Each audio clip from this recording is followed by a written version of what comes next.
Ini tantangan buat Kang Deddy. Oke, Jadi berhentikan Sarimukti dan bongkar operasikan. itu, bongkar dulu. Oh, bongkar dulu. Audit, Oke. investigasi.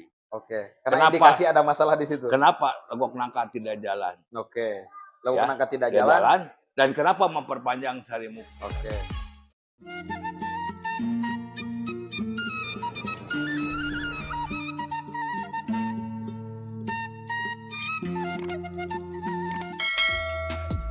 Kemudian kita masuk di wilayah lain. Memang ini satu apa namanya? Satu rentetan kira-kira begitu di wilayah Bandung Barat berbicara tentang persoalan TPA Sarimukti nih, Kang.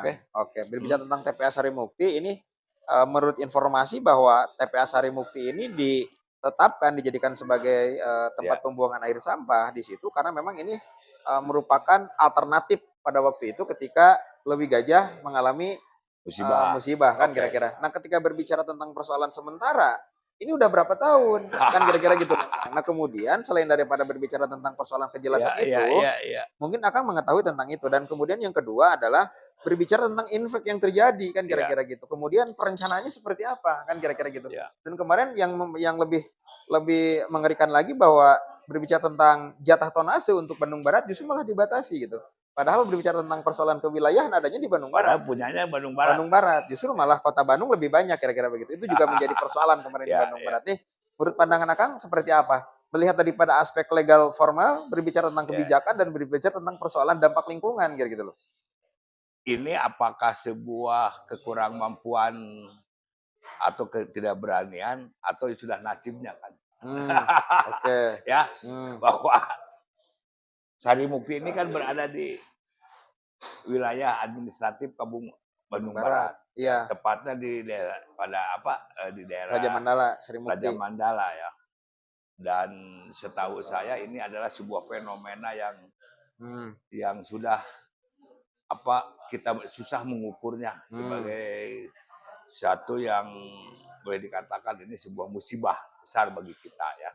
Dan yang hebatnya lagi saya juga menunggu sebuah reaksi dari pengambil kebijakan di eksekutif maupun wakil rakyat di Bandung Barat mensikapi itu ya.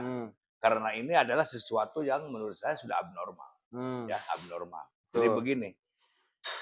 Sarimukti di mata kami ya, apakah saya dalam hal apalagi lebih-lebih sebagai ketua forum penyelamat hutan. Ini sesuatu malapetaka buat kita.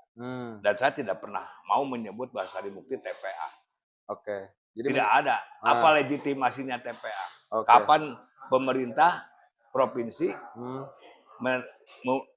membuat perencanaan dan konstruksi Sarimukti untuk sebuah TPA? Jadi tidak ada. Tidak ada. Dan izinnya pun bisa kalau dianggap kita ilegal itu. Ya kan kalau lihat izinnya kan hanya pengolahan kompos. Coba lihat. Oke. Ya, yang terakhir diperbaharui lagi oleh Menteri KLH, bukan oleh Perhutani loh, Menteri LHK tahun 2002 atau 2023 sambil perluasan. Iya, betul. Jumlahnya sekarang sudah berada di hampir 30 hektar. Ya. Coba bayangkan. Dan itu hanya menjadi tempat pembuangan. Urang Bandung Barat mah balalager teuing, jeung balalager pisan. Tempatnya dipakai arena pembuangan sampah. Orang Bandung Baratnya sendiri tidak bisa membuang sampah, bahkan lebih kecil dari dan sampahnya ada kalau kita lihat Lembang di mana-mana ya, atau di daerah Setiabudi juga di bawah di jurang-jurang kan begitu tumpukan sampah. Ini ironis buat saya. Nah, jadi begini, Kang. Bahwa sebenarnya Sarimukti itu dijadikan tempat pembuangan sampah karena sebuah kepanikan akibat bencana alam tahun 2005 atau 2006 di Leuwi Gajah di Segitiga Emas. Dan saya sudah sampaikan itu kan kemarin di beberapa media bahwa Bandung lautan sampah dan meledaknya sampah di wilayah Cireuneu ya, di Segitiga Emas itu yang Cimahi, KBB dan Kabupaten Bandung, istilahnya Segitiga Emas itu telah menelan korban di atas 130 atau 120 orang meninggal. Dan itulah terjadilah sampah stuck gitu, tidak bisa diangkut dan dilakukan suatu pembersihan dan disebut waktu itu Bandung Lautan Sampah. Termasuk ke Lembang, kemana-mana, Kabupaten Bandung. Bandung Raya itu Bandung Raya. Nah, sampai presiden pun kan berkomentar. Waktu itu posisi saya ada di DPR RI.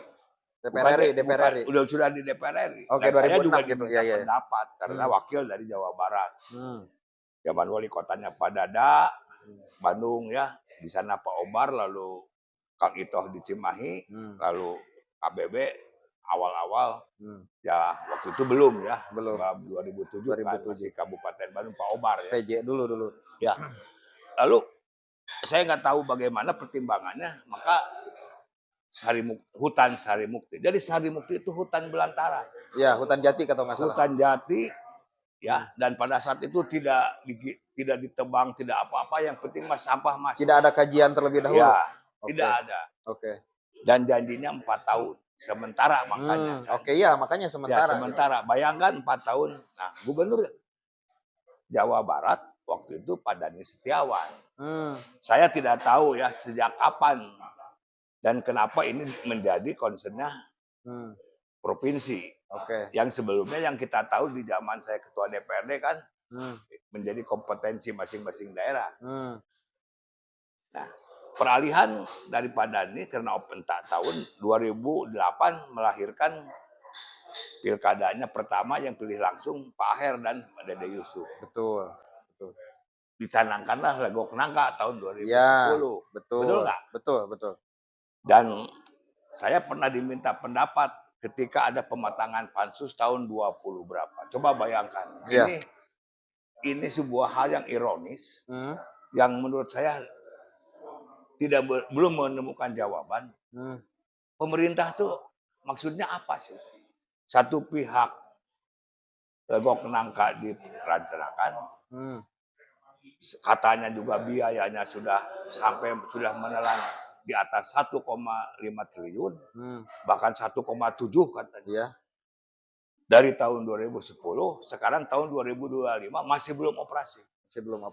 Kenapa itu? Pertanyaannya apa yang menjadi kendala? Itu yang harus menjadi pertanyaan kita bersama. Dan itulah yang harus kita ya di pihak lain Sarimukti pun terus dikembangkan. Nah itu makanya kalau misalkan hari ini kita mau serius, ini masyarakat ya bingung juga kan. Nah kalau misalkan kita mau serius, ketika memang Legok Nangka itu adalah menjadikan sebuah tempat pembuangan air sampah yang memang dianggap strategis gitu loh maksudnya. Artinya tidak harus ada penambahan lagi perluasan wilayah di kan ada pertanyaan kepada saya terakhir ya dari teman media juga. Apakah Bapak percaya bahwa besok 3 tahun yang akan datang bahwa Sarimukti akan berakhir? Saya bilang saya tidak bisa menjamin, tidak sanggup untuk menjawab percaya. Sebab yang 15 tahun aja kan tidak bisa dipercaya. Ketika begini berbicara kenapa Legok Nangka itu tidak digunakan, menurut indikasi Bapak ada masalah? Ya pasti masalah lah. Pasti masalah. Jadi di sana masalah, di sini juga jadi masalah, Pak. Jadi double masalah.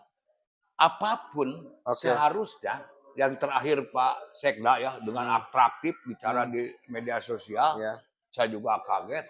Kita sedang dengan bangganya membabat hutan dari perpanjangan kurang lebih 20 hektar, ada 6 hektar. Ada space block gitu kan? Yang sudah dibabat lagi hutan kayu jatinya dan nggak tahu kemana larinya. Lalu akan menggelontorkan 18 miliar. Ini apa sebetulnya? Terus kalau Legok Nangkanya apa gitu? Jadi ini kan satu kebijakan yang kalau saya bicara dari sisi sebagai pemerhati lingkungan dalam konteks hutan ya, ini kan bukan hanya akan biaya itu untuk memperparah kerusakan lingkungan. Dan saya punya tim advokasi yang memonitor lindi dari. Nah itu yang memprihatinkan itu sekarang persoalan air lindi itu Pak. Ya iyalah, kita detik demi detik, hari demi hari punya kok laporan dan monitoring itu dari teman-teman DAS. Si Kang Wahyu dan kawan-kawan kan memonitor terus. Itu kan perilaku yang salah Pak. Kenapa tidak ditindak? Persoalannya kan bukan di situ. Tapi kan kami juga harus memberikan solusi. Ya. Harus memberikan solusi Coba bayangkan 1,7 triliun kalau itu dibuat sebuah kebijakan dan diserahkan ke masyarakat mungkin sudah selesai. Nah pertanyaannya apa? Kok ini dipelihara dan sebetulnya maunya apa sih? Nah itulah siapa yang berkepentingan di situ, Pak? Timbullah sebuah kecurigaan bahwa kebijakan terakhir Sarimukti ini, dana yang 18 miliar ini hanya memperkuat untuk kerusakan lingkungan dan memperkuat berjalannya sebuah sindikasi. Oh, ke sana. Itu analisis Bapak seperti itu? Ya, saya kira apalagi. Karena semuanya tidak logis. Makanya kita terang-terangan kan bicara sudah saatnya audit, investigasi terhadap. Yang harus bertanggung jawab siapa? Ya kalau ini kan klaimnya Dinas Lingkungan Hidup Provinsi. Pertanyaannya juga apa iya sih masalah sampah tanggung jawab provinsi? Betul nggak? Betul. Ya. Iya. Kan ini aspek pelayanan kepada masyarakat yang real dari sisi kompetensi pemerintahan kepada rakyat. Yaitu masalah sampah. Betul. Lalu kenapa harus provinsi sejak kapan? Nah, inilah yang kita pertanyakan. Jadi ada dua hal ya. Satu, memperparah kerusakan lingkungan. Dan di situ juga efek sosial terjadi. Bayangkan saja masyarakat di sana kalau truk datang itu kan diburu dan itu ratusan manusia makan di situ, tidur di situ, ya bikin tenda di situ.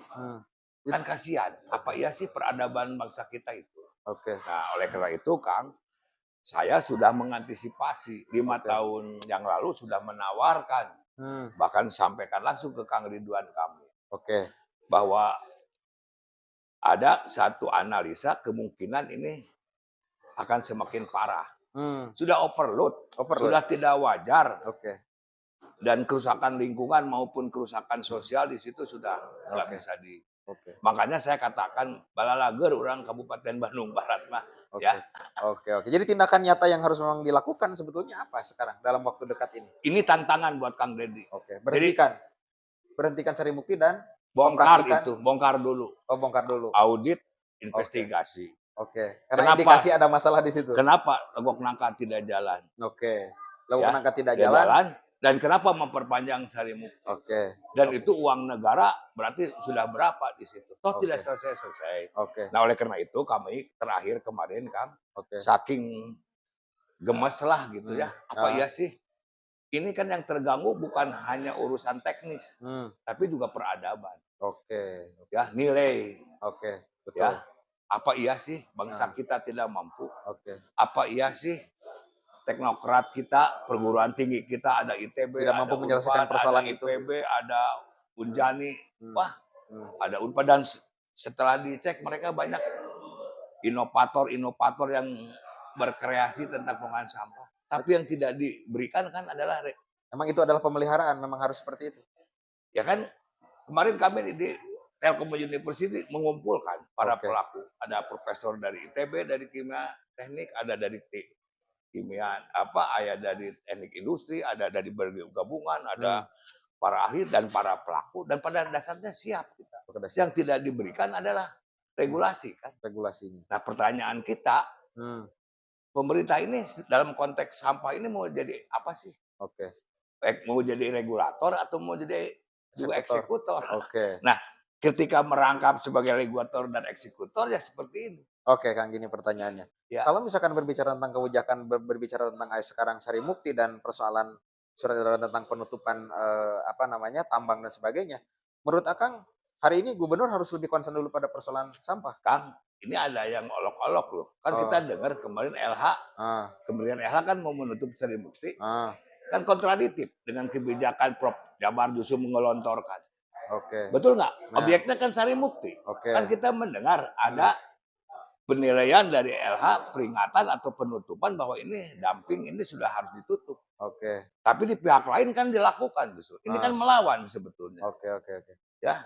Oke. Harusnya gubernur bertindak tentang itu dong. Ini kesempatan. Saya Tapi kenapa gubernur belum bertindak sampai dengan sekarang? itu yang kita pertanyakan. Ini Oke. bagian kesempatan Hmm. Deddy Mulyadi untuk Oke. menyelesaikan Untuk dan masuk ke bagian ranah itu. kalau itu saya angkat topi ya dan Hmm. layak dia memberikan satu penghormatan bintang terhadap dia kalau mau mengungkap itu. Oke. Kemarin Pak Gubernur selesai untuk menyelesaikan persoalan Ya, sampah, tapi ditariknya ke sini, Pak. ya apa Sampah untuk Kota memindahkan Bandung. persoalan. Oke. Itu kan memindahkan. Jadi belum Oke, selesai itu, belum ya selesai. kan ke ke mana? Ke pasar Gede Bage, Iya, Caringin. ke Caringin. Kan Hmm. Caringin juga udah nggak mampu bayar tipping fee yang dibebankan oleh itu. Akhirnya kan dia Hmm. dihukum untuk tidak diangkut. Dan Oke. sama pendapatnya ya. Saya menunggu legok nangka kapan dioperasikan. Oke. Oke. Ini menurut saya mendasar dan ini kebutuhan yang mendesak. Daripada ngerubah-rubah nama-nama rumah sakit, nama itu, nama ini, sampah selesaikan. Oke. Dan Siap. ini kredit. Oke. Ya. Betul. Dan yang jadi korban adalah Bandung Barat, lingkungannya, dan menderita lahannya digunakan, tapi diperlakukan juga tidak adil tentang pengiringan.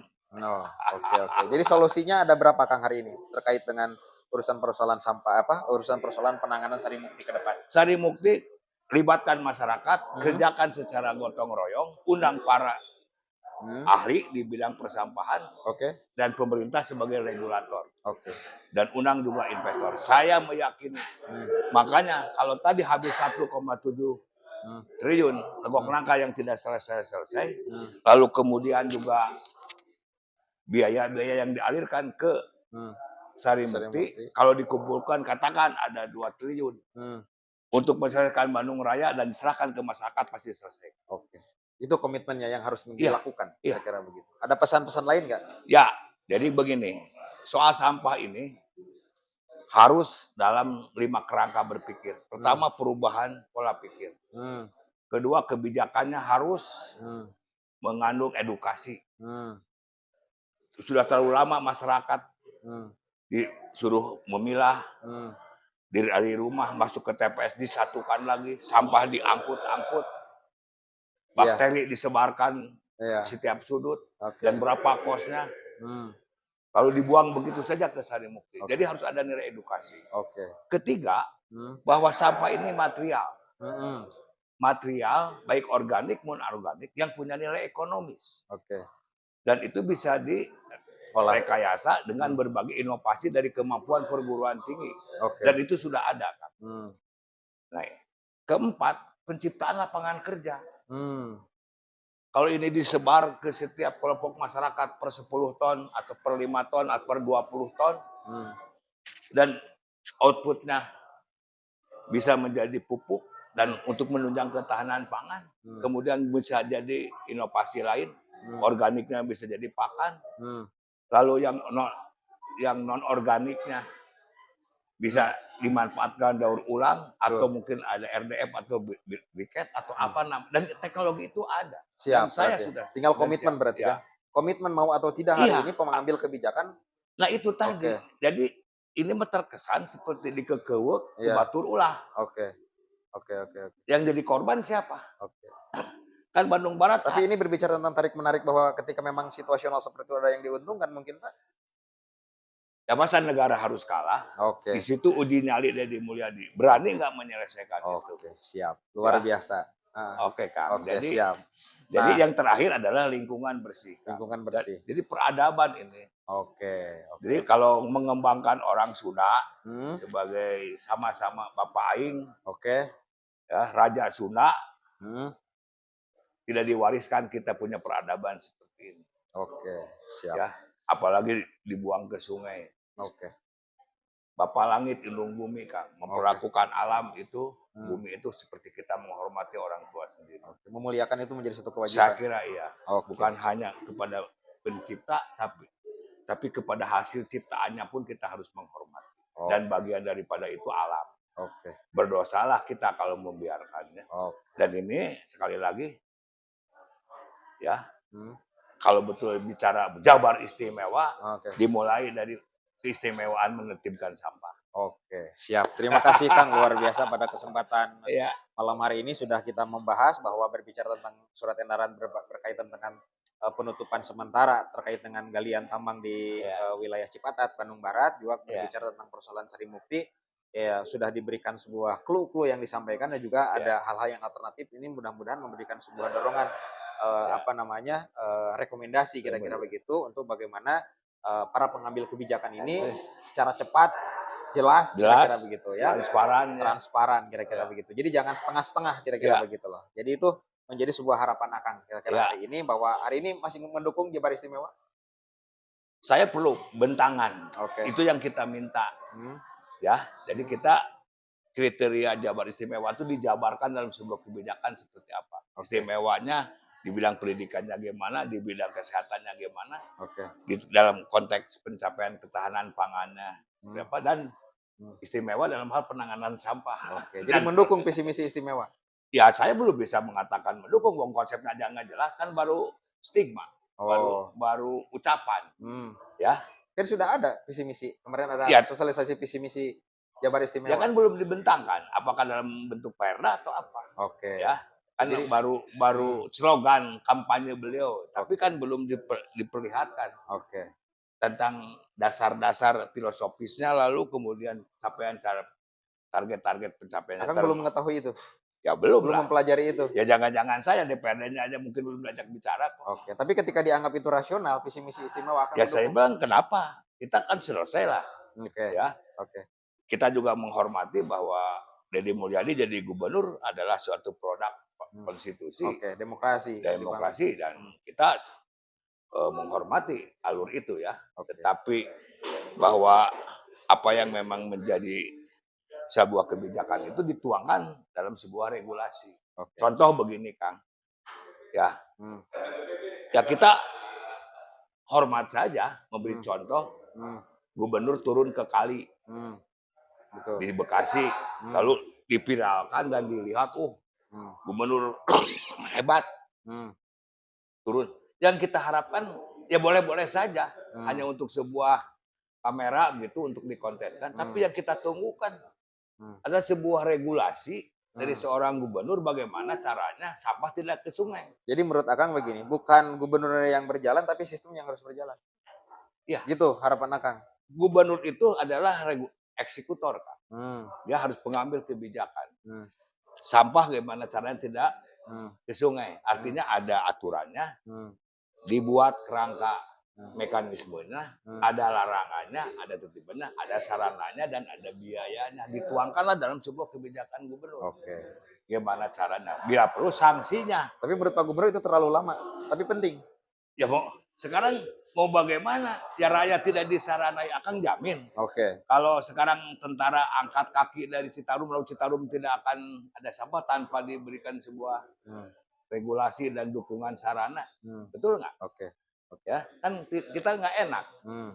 Ya, masa tetap bersandar pada sebuah tatanan aturan itu menjadi penting. Saya tidak termasuk yang tidak pernah akan menerima bahwa pengukuran kinerja itu oleh media sosial. Tetap bahwa itu harus dalam aturan. Ukurannya aturan, bukan aturan perundang-undangan yang mengatur. Dan apa itu fungsi seorang gubernur? Intinya kan melayani, ya, memberikan satu jaminan perlindungan kepada warganya, ya, rasa tertib untuk beribadah, tertib untuk berjalan, tertib untuk segala hal, dan adalah kesejahteraan.